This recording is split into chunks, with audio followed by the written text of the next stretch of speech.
many of the major early Reform leaders, including in America, the most striking example in this regard would be Isaac Mayer Wise, who is in many ways one of the Dayans, one of the leaders, one of the formers from Judaism in America in the second half of the 19th century. He was insisting that Torah was given to Moses in Sinai. Okay. And but not only Reform Jews continued. This is important to realize in relation to Messianic Judaism. Reform Jews continued to understand Judaism. In fact, more so than later on. In the 19th century, early 20th century, they insisted that the Jewish people are the chosen people, that the Jewish people are in covenant with God, that the Judaism is a holy nation, like a nation of priests, a holy nation, Am Kohanim Vegoy Kadosh, and that it has its obligations and its, I would say, almost manifest destiny, if I can borrow a term from American history. And they actually preserved the ethos, the internal ethos of Judaism.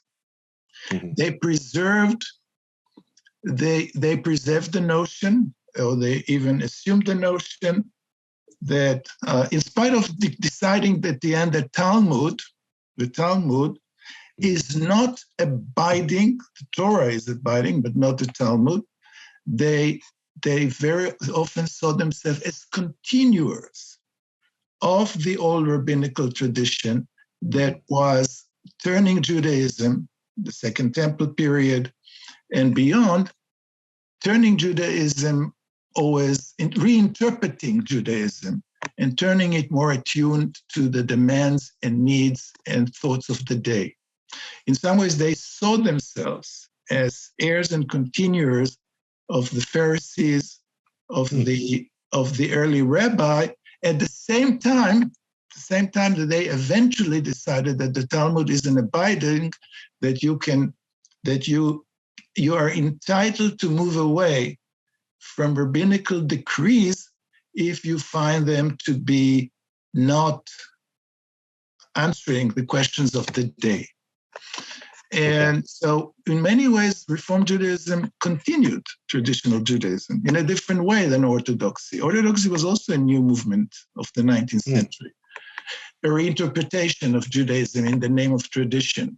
I mean, people there to uphold tradition more even than before in the face, as you put it, of alternatives, both within Judaism and outside of Judaism. But the Reform tradition, its internal ethos is actually a continuation of the Mishnaic period in which major sages reinterpreted the tradition and reinterpreted the laws and reinterpreted or recreated the internal ethos.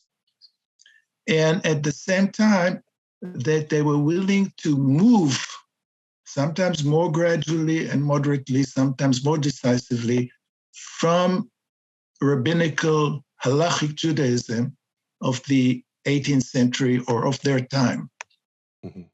A lot of the changes had to do with adjusting, if you will, Judaism to the needs of now involved burghers or citizens in places like Germany or Hungary or the United States or England, in which the idea wasn't really to move out of the synagogue, but to repackage the synagogue. In some ways, some people would accuse rabbinical Judaism of being Karaites. Some accused rabbinical Judaism, in spite of the fact that many rabbis... You mean Reform Judaism? Yes, of Reform Judaism of being Karaite. In spite of the fact that quite a number of Reform rabbis were not crazy about the Karaites, and did not see themselves as continuing in the direction of the Karaites. They were changing, if you will, rabbinical Judaism, moderately, partially, and they were continuers of rabbinical Judaism. They continued the idea of rabbis and the idea of smicha, of ordination. And they, in fact, one of the reasons that Reform Judaism in America had already early proponents, even I would say before its time, but could really move into reform only only in the 1850s, 60s, 70s, 80s, is the fact that they needed rabbis to come from Europe who would be liberal reform rabbis to make the changes. The authority of the rabbis, the social, moral authority of the rabbis remained. The early reform rabbis were patriarchs of their communities. They were erudite. They were well educated. The first generation were well educated in Jewish law and Jewish lore and in the Jewish texts, but they took upon themselves the authority to make changes to the synagogue, to liturgy, deciding there's no need for the musaf, the repetitive, or I don't know if to call it repetitive, the repetition or the additional prayer that very often repeats the morning prayer in weekly gatherings. They decided that the reading from the Torah doesn't have to, and again, when I say they, it's not everyone and everywhere and all at once, but they decided that you can go back to Second Temple Judaism, to Mishnaic or to post-Second Temple Judaism, to Mishnaic time, and read the Torah in a cycle of 3 years, as it used to be, instead of as a cycle of 1 year.